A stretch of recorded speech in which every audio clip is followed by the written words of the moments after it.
Ladies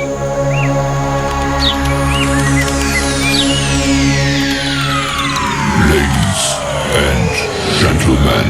Maayong adlaw, kini ang inyong higala Kalibangan TV. Ubani ko ninyo ay atong ihulagway kung unsa kabandianon ang atong lugar sakop ng syudad sa Davao sa tubig nga kundiin ang tubig matawag nato nga kinabuhi. Presko, mabugnaw ug abunda. Ingon ana kung ihulagway nato dinhing dapita. Ug luyon niya ng tanan, mapasalamaton kita sa atong lokal nga panggamhanan sa syudad sa Davao. Nga sa taas nga panahon, karon ilang natagad kining dapita para kining maong bahandi nga tubig mapod-apod ug masentralize sa atong katawhan dinhi sa barangay. Mapasalamaton kita og dako tungod kay sa kahimtang karon kining maong tubig mahimong tubag sa gabay problema ug solusyon sa atong barangay. Kanang tubig sa bugak pwede ginimpyuhan na kay pag init og 7 ka bulan o midangat og 8 ka bulan ang tanang tao diha nagsalig kay wala pa man guning water district ning abot diri og ang kuan kanang karsada road pa ni kanang muhon langob asa tanan yung mga tao diha nagsalig ng tubiga walay na nga sakit.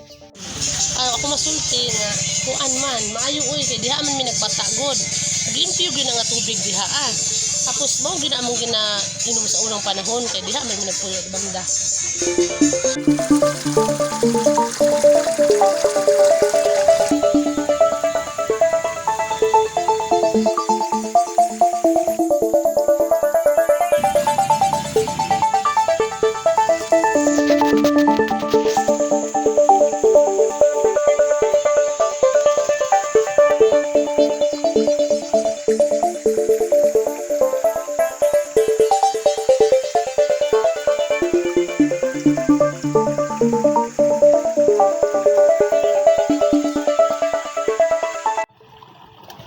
Hinumduman nato ug atong duyugan hangtod kanus-a mahuman kining maong programa sa atong gobyerno pinagi sa local government of Davao Barangay Council.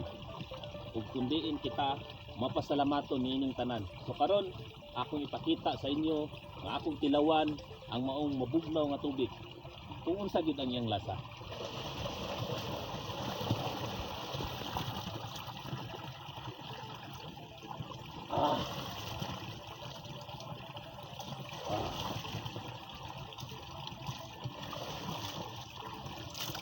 So refreshing pagkanindot sa pamati no nga moinom kita ug mabugnaw tubig gikan sa kinayahan.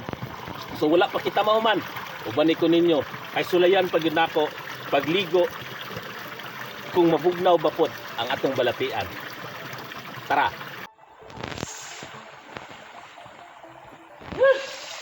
Guys, kuyugi ko ninyo mga ligo ta.